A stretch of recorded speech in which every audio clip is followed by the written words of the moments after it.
Hello नमस्कार जय हिंद दोस्तों। एनडीए नेवी एयरफोर्स अब की बार डिफेंस बार आज की क्लास के अंदर अपन जो डिस्कस करने वाले हैं वो है ट्रांसपोज ऑफ ए मैट्रिक्स।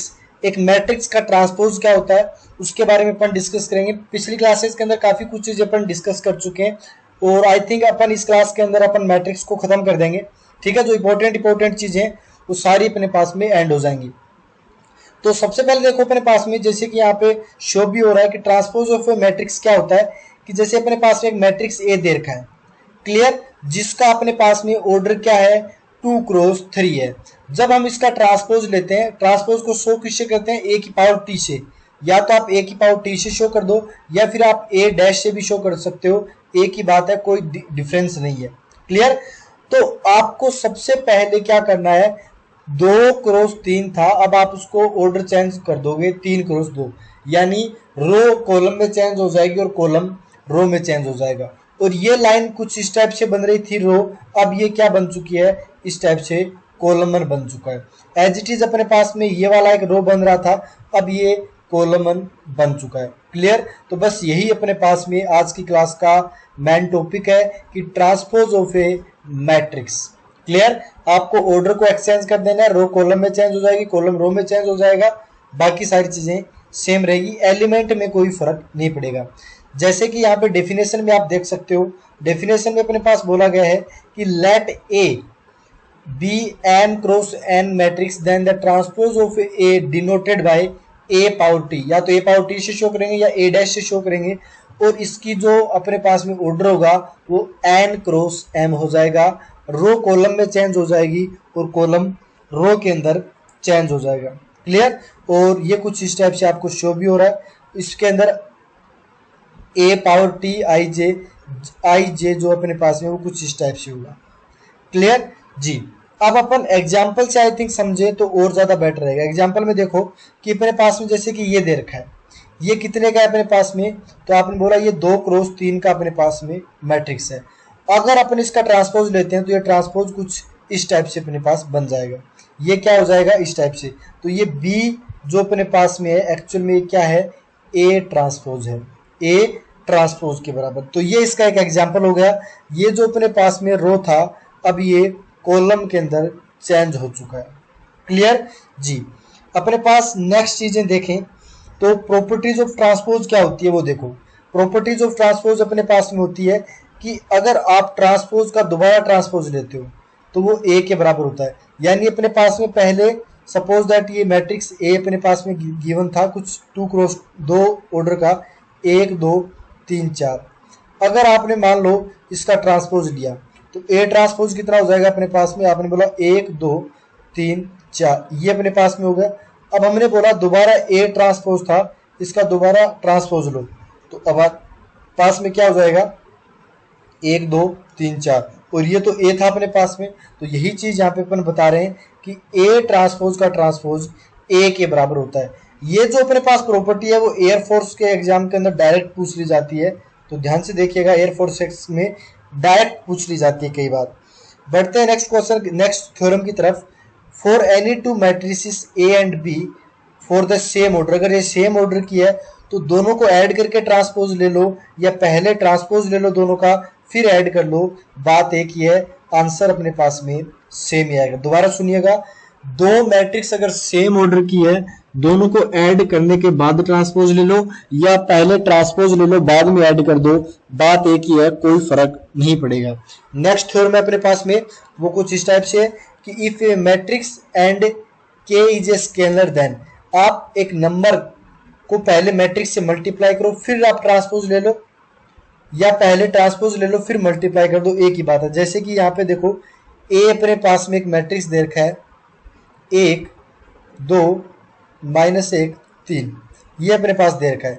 अगर आपको 2 से मल्टीप्लाई करना है तो 2a की वैल्यू हमारे पास में कितनी हो जाएगी, आपने बोला 2 4 -2 6, तो अब आप इसका ट्रांसपोज ले लीजिए, यानी 2a टोटल का ट्रांसपोज लोगे तो हमारे पास वैल्यू कितनी हो जाएगी, आपने बोला वैल्यू आ जाएगी 2 4 -2 6, तो एक तो ये वैल्यू आ गई। या फिर आप पहले क्या करते ए ट्रांसपोज निकालते, तो ए ट्रांसपोज अपने पास में कितना हो जाता, आपने बोला 1 2 -1 3, और फिर आप इसको 2 से मल्टीप्लाई करते हैं तो 2A ट्रांसपोज कितना हो जाता है अपने पास में, आपने बोला वो वैल्यू आ जाती 2 -2 4 और 6, और ये दोनों देखो आंसर अपने पास में सेम आ रहे हैं। इसका मतलब ये प्रॉपर्टी अपने पास में राइट है। एक नंबर को पहले मल्टीप्लाई करके आप ट्रांसपोज ले लीजिए या ट्रांसपोज लेके मल्टीप्लाई कर दीजिए, सेम ही बात है, कोई फर्क नहीं है। चौथी प्रॉपर्टी की तरफ बढ़ते हैं। Theorem, if A and B are two matrices such that A B अगर अपने पास में डिफाइन है, यानी मल्टीप्लाई करने के बाद ऑर्डर अगर सेम आता है, ऑर्डर अगर सही बैठ जाता है अपने पास में, तो हमारे पास में ए बी का ट्रांसपोज लेके ए बी को मल्टीप्लाई करके अगर आप ट्रांसपोज लेते हो तो इससे अच्छा ये कि आप बी का ट्रांसपोज लो, ए का ट्रांसपोज लो, दोनों को मल्टीप्लाई कर दो। ये कंडीशन 2 के लिए नहीं 3 के लिए भी लागू है। मतलब क्या है कि अगर 3 मल्टीप्लाई हो रहे हैं तो पहले आपको उल्टा चलना है, पहले सी का ट्रांसपोज लेना है, फिर बी का ट्रांसपोज लेना है, फिर ए का ट्रांसपोज लेना है, और इस टाइप से मल्टीप्लाई करते रहना है। तो ये अपने पास में ट्रांसपोज की थ्योरम थी कि ट्रांसपोज क्या क्या चीजें होती है अपने पास में। 2 क्रॉस 3 था तो 3 क्रॉस 2 कर दिया अपने पास में। फिर प्रॉपर्टीज ऑफ ट्रांसपोज आपने देख लिया, ट्रांसपोज का ट्रांसपोज ए के बराबर ही होगा अपने पास में। दूसरा था दोनों को ऐड करके ट्रांसपोज ले सकते हो या ट्रांसपोज लेके ऐड कर सकते हो, एक ही बात है। तीसरा, एक नंबर को मल्टीप्लाई करके ट्रांसपोज ले सकते हो या ट्रांसपोज लेके मल्टीप्लाई कर सकते हो। लास्ट अपने पास जो थ्योरम जो फोर्थ ही मान लो, ए बी का ट्रांसपोज लोगे तो वो पहले बी का ट्रांसपोज आपको लेना पड़ेगा, फिर ए का, और ये 2 के लिए नहीं, ये 3 के लिए 4 के लिए भी सेम चीज है। क्लियर? आई होप आपको ट्रांसपोज का एकदम क्लियर तरीके से चीजें हो गई होगी। अभी एक जो लास्ट मैट्रिक्स बची है वो ये वाली है, सिमेट्रिक मैट्रिक्स। अब सिमेट्रिक मैट्रिक्स क्या है वो ध्यान से देखो। सिमेट्रिक मैट्रिक्स एक स्क्वायर मैट्रिक्स है जो सिमेट्रिक मैट्रिक्स कहलाएगी यदि ए आई जे की वैल्यू ए जे आई के बराबर है। इसका मतलब अगर A12 देखा जाए तो A21 के बराबर होना चाहिए, A13 की बात की जाए तो A31 के बराबर होना चाहिए। और अपने पास में देखो अगर ये वाली वैल्यू, ये तो A11 तो A11 के बराबर ही होगा भाई। इसके अंदर अगर आप I और J यानी 1,1 को आपस में एक दूसरे से रिप्लेस करो तो ये सेम हो गया। लेकिन जो इम्पोर्टेंट चीज है वो ये है कि इस 1 की वैल्यू इस 1 के बराबर होनी चाहिए, बिकॉज ये अपने पास में A12 है और ये अपने पास में A21 है। दूसरी बात करें तो ये तो 3 है, यानी A13 की जो वैल्यू है वो A31 के बराबर होनी चाहिए जो यहाँ पे है। फिर अपने पास में नेक्स्ट अगर चीजें देखें तो नेक्स्ट चीज ये हो गई कि ये जो 9 है अपने पास में वो इस 9 के बराबर होना चाहिए। डायगोनल में कोई फर्क नहीं पड़ेगा यहाँ पे, क्योंकि डायगोनल में वैल्यू क्या क्या होती है, आई जे जे की वैल्यू सेम होती है, A22 A33, तो ये तो आप एक दूसरे के बराबर होंगे तो इसमें तो कोई इशू नहीं है। लेकिन ये वाली वैल्यू इसके, ये वाली वैल्यू इसके और ये वाली वैल्यू इसके बराबर होनी जरूरी है। तो यही अपने पास में सिमेट्रिक मैट्रिक्स कहलाता है। अब इससे आपको एक चीज समझने को आएगी कि अगर आप यहाँ पे देखो, A square matrix A is symmetric matrix if A transpose A के बराबर है। अब ये चीज आप ध्यान से समझना, आपको क्लियर हो जाएगा। जैसे मेरे पास में एक ए मैट्रिक्स दे रखी है 2 1 3, फिर 1 -1 4, फिर यहाँ पे 3 4 और 5, ये अपने पास में एक ए अपने पास आ गया। अगर मैं इसका ट्रांसपोज लेता हूँ, ध्यान से सुनना, ए ट्रांसपोज अगर लेंगे तो 3 क्रॉस 3 3 ऑर्डर का ही आएगा अपने पास में। पहले 2 एज इट इज 2, फिर ये एक है यहाँ पे तो एक यहाँ पे आ जाएगा, और ये 3 यहाँ पे आ रहा है तो ये 3 यहाँ पे आ रहा है। फिर ये जो एक है अपने पास में वो यहाँ पे आ जाएगा, -1 की जगह, और ये जो 4 है वो यहाँ पे आ गया। नेक्स्ट अपने पास में 3, फिर अपने पास में 4 और यहाँ पे 5, और दोनों को देखोगे तो आपको एक बात पता चलेगी कि ए ट्रांसपोज के बराबर है, तभी तो ये क्या हुआ अपने पास में सिमेट्रिक हुआ। आप सिमेट्रिक की भी चीज देख सकते हो, कैसे देख सकते हो कि ये एक इस एक के बराबर है, ये 3 इस 3 के बराबर है, और ये 4 इस 4 के बराबर है। डायगोनल को छोड़ दो, डायगोनल से अपने को फर्क नहीं पड़ता। सिमेट्रिक मैट्रिक्स के अंदर ए ट्रांसपोज ए के बराबर होता है, ये इंपॉर्टेंट है। कई बार पूछ लिया जाता है कि इफ ए ट्रांसपोज ए के बराबर है, एयरफोर्स के अंदर दोबारा अच्छा वाला क्वेश्चन बन सकता है यहाँ पे कि ए ट्रांसपोज अगर ए के बराबर है तो कौन सा मैट्रिक्स है, डायगोनल है, स्क्वायर है, सिमेट्रिक है, तो अपन क्या बोलेंगे कि यहाँ पे सिमेट्रिक मैट्रिक्स बनने वाला है। नेक्स्ट अपने पास में आता है स्क्यू सिमेट्रिक मैट्रिक्स। ये क्या होता है? ये एक स्क्वायर मैट्रिक्स को अपन स्क्वायर को स्क्यू सिमेट्रिक, ये गलती से लिख दिया, is called A skew symmetric. Skew symmetric matrix अगर ए आई जे की वैल्यू ए जे आई की, लेकिन नेगेटिव साइन, जैसे एक है अपने पास में तो यहाँ पे -1 लो, यहाँ पर 3 है तो यहाँ पे -3 लो, और यहाँ 9 है तो -9, यानी नेगेटिव साइन होना जरूरी है। वैल्यू तो सेम आएगी अपने पास में, लेकिन साइन आगे प्लस माइनस, और जो मैन डायगोनल होगा वो अपने पास क्या होगा? 0 के बराबर आएगा। मैन डायगोनल में सारे के सारे एलिमेंट 0 के बराबर आने वाले हैं। क्लियर? सारे के सारे एलिमेंट क्या होंगे? 0 के बराबर होंगे। तो जैसे अपने पास में यहाँ पे एक चीज जो इंपॉर्टेंट बन के आती है कि ये square matrix A is a symmetric matrix, एक सॉरी यहाँ पे भी गड़बड़ कर दी, ए स्क्यू सिमेट्रिक मैट्रिक्स होगा अगर ए ट्रांसपोज की वैल्यू -a के बराबर दे रखी हो।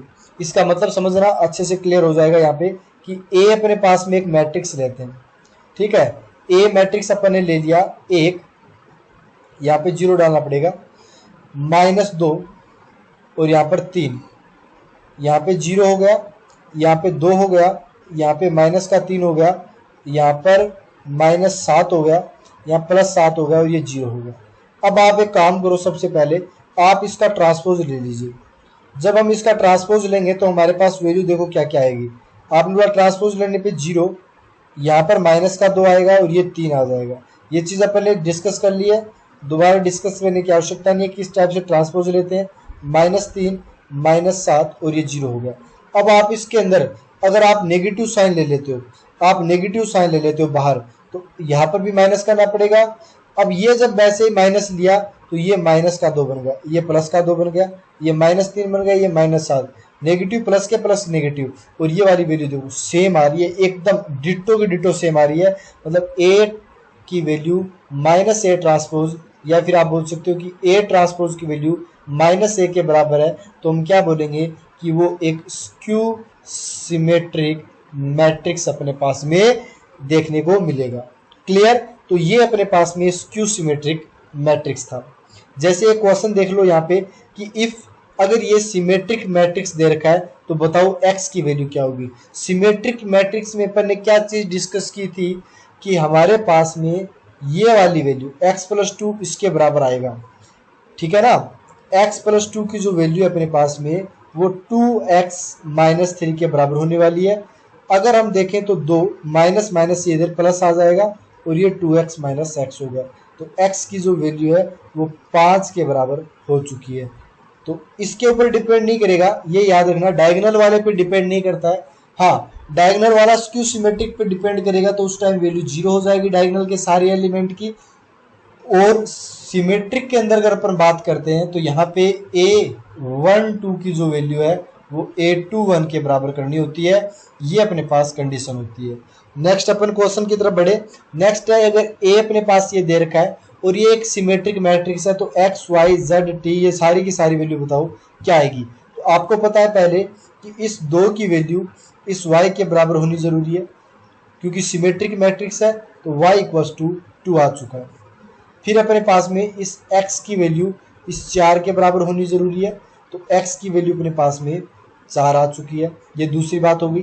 -3 की जो वैल्यू है वो t के बराबर आनी है, तो t अपने पास में -3। अब आप ये बोलोगे तो आप ये बताओ कि z की वैल्यू क्या आनी है। फिर z की वैल्यू क्या हो सकती है अपने पास में, तो याद रखना z एनी नंबर हो सकता है, कुछ भी हो सकता है, कोई अपने पास में फर्क नहीं पड़ता, क्योंकि ये मैन डायगोनल का है। और डायगोनल की बात करते हैं तो डायगोनल कोई सा भी हो, सिमेट्रिक के अंदर फर्क नहीं पड़ता। अगर ये सिक्यू सिमेट्रिक बोलता तब हम z की वैल्यू 0 कर देते, क्योंकि मैन डायगोनल 0 होता है, बट यहाँ पे सिमेट्रिक है तो z अपने पास में कोई सा भी नंबर हो सकता है, कोई फर्क नहीं पड़ता। तो ये आज की क्लास की सारी चीजें थी। अपन ने सबसे पहले ट्रांसपोज के बारे में देखा कि ट्रांसपोज ऑफ ए मैट्रिक्स क्या होता है, ऑर्डर कैसे चेंज होता है अपने पास में, डेफिनेशन देखी। फिर अपन ने प्रॉपर्टी देखी जिसमें ट्रांसपोज की प्रॉपर्टी थी। उसके बाद में अपन ने symmetric matrix, skew symmetric matrix देखकर चीजों को खत्म किया। तो मैट्रिक्स की सारी चीजें आज की क्लास के अंदर खत्म हो चुकी है। एडजॉइंट के बारे में कुछ चीजें हैं जो अपन मैट्रिक्स के बाद पहले डिटरमिनेंट करेंगे, उसके बाद में अपन चीज़ों को देखेंगे। ठीक है, तो मिलते हैं आपके साथ में नेक्स्ट क्लास के अंदर। तब तक के लिए धन्यवाद। जय हिंद, जय भारत। और अब आपको चैनल को पहले सब्सक्राइब कर लीजिए, जिससे आपको आगे आने वाली सारी क्लासेस फ्री में मिलती रहे। एक ऐसा चैनल यूट्यूब पे जो आपको एनडीए नेवी एयरफोर्स की मैथ्स की सारी तैयारी को फ्री करवाता है, जिसके अंदर आपको कॉन्सेप्ट की क्लास के साथ साथ प्रैक्टिस की क्लास भी मिलती है। और प्रैक्टिस की क्लास में भी टॉप 15, टॉप 50 और टॉप 100 क्वेश्चन आपको देखने को मिलते हैं। हर एक टॉपिक से इंपॉर्टेंट क्वेश्चन सारे मिलाकर 300 से ज्यादा क्वेश्चन आपको यहाँ पे इस चैनल पे देखने को मिलेंगे, हर एक ईच टॉपिक से, हर एक टॉपिक से। क्लियर? तो आपको चैनल को सब्सक्राइब कर लेना है। और अगर आपने तैयारी स्टार्ट की है तो आप अगर किसी भी टॉपिक में वीक हैं तो इस चैनल पे हर एक टॉपिक की आपको वीडियोस फ्री में अवेलेबल है, कॉन्सेप्ट और विद क्वेश्चन। तो आप देखकर अपने उस टॉपिक को मजबूत बना सकते हैं और आगे आने वाले एनडीए नेवी एयरफोर्स के एग्जाम के अंदर अच्छा बेहतरीन स्कोर प्राप्त कर सकते हैं। ठीक है जी, तो ये आज की क्लास का सिनेरियो था। ओके, तो मिलते हैं आपके साथ में नेक्स्ट क्लास में। तब तक के लिए धन्यवाद। जय हिंद, जय Bharat. Bye bye, take care.